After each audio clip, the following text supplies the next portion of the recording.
12 লক্ষ টাকার বিনিময়ে ডনকে তারা ঠিক করেছিল তাকে হত্যা করার জন্য। এই 12 লক্ষ টাকার চুক্তিতে ডন, ফারুক, জাবেদ সহ আরও অন্যান্য আসামি, মোট 11 জন আসামি, তারা তাকে হত্যা করার পরিকল্পনা করে। এবং সেখানে যদি তাকে হত্যা করা হয়, তার বাড়িতে সেদিন এখানে আজিজ মোহাম্মদ ভাই ছিল, উপস্থিত ছিলেন, স্বামীরাও ছিলেন, অন্যান্য আসামিরা ছিল। তাকে প্রথমে তার নাকে মুখে ক্লোরোফর্ম দেওয়া হয়। ক্লোরোফর্ম দিয়ে তাকে অচেতন করা হয় এবং তার অচেতনটাকে তাকে আরো গভীর করার জন্য, নিশ্চিত করার জন্য তাকে ইঞ্জেকশনও দেওয়া হয়। এই আশরাফুল হক ডন সে আজকে সকাল 5টার সময় হযরত শাহজালাল বিমানবন্দর দিয়ে সে বিদেশে পালিয়ে যাওয়ার চেষ্টা করেছিল। সেখানে ইমিগ্রেশন তাকে আটক করে, পরবর্তীতে সিআইডির কাছে তাকে হস্তান্তর করে এবং সে তাকে গ্রেফতার করে আদালতে উপস্থাপন করে। আপনারা জানেন যে আমাদের বাংলাদেশের চলচ্চিত্রের জগতের একজন খুবই জনপ্রিয় নায়ক সালমান শাহ, যাকে আজ থেকে 30 বছর পূর্বে তাকে হত্যা করা হয়েছিল।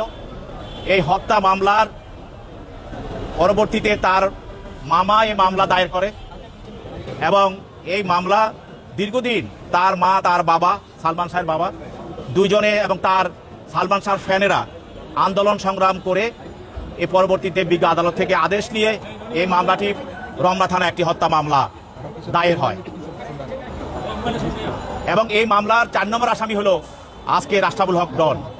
এই মামলার 1 নম্বর আসামি হলো সালমান শাহর হত্যাকারী একজন, তার স্ত্রী সামিরা হক, এবং 2 নম্বর আসামি হলো আরেকজন হত্যাকারী তার আজিজ মোহাম্মদ ভাই, আরেকজন হত্যাকারী 3 নম্বর মা, মানে সামিরা হকের মা, 3 নম্বর আসামি লুসি, এবং 4 নম্বর আসামি হলো আজকের এই ডন।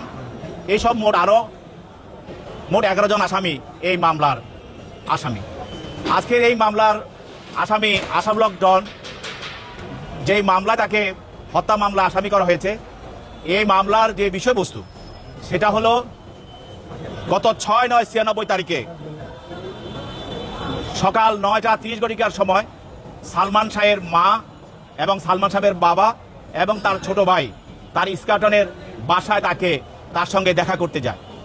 এরপর তাকে সেখানে সামিরার লোকজন তাকে দেখতে দেয় নাই এবং তারা বলছে সে রেস্ট নিচ্ছে, ঘুমিয়ে আছে। তারপরে তাকে সেখান থেকে তারা বিতাড়িত করে, তারা চলে আসে।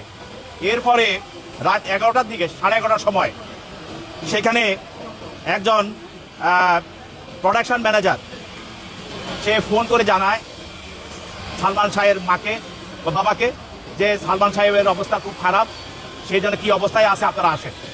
তখন সেখানে সালমান সাহেবের মা, তার বাবা এবং তার ভাই তারা সেখানে যায়। যাওয়ার পরে তাকে দেখে যে সে মুমূর্ষু অবস্থায় পড়ে আছে এবং তারা দেখতে পায় যে তার অবস্থা খুবই শোচনীয় এবং প্রায় সে মৃত। সেখান থেকে তাকে হলি ফ্যামিলি হসপিটালে নেওয়া হয়, সেখান থেকে তাকে আবার ঢাকা মেডিকেলে নেওয়া হয়। সেখানে ডাক্তার তারা মৃত বলে তাকে ঘোষণা করে।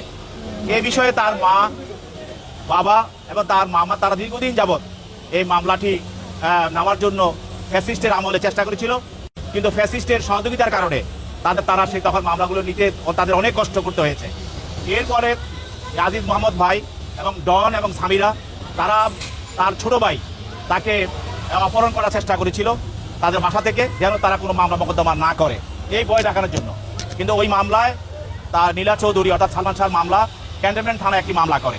সেই মামলায় একজন আসামি, তার নাম হলো জাবেদ রিজভী আহমেদ ওরফে ফরহাদ, তাকে আসামি করা হয় এবং সেও আবার এই হত্যা মামলারও আসামি।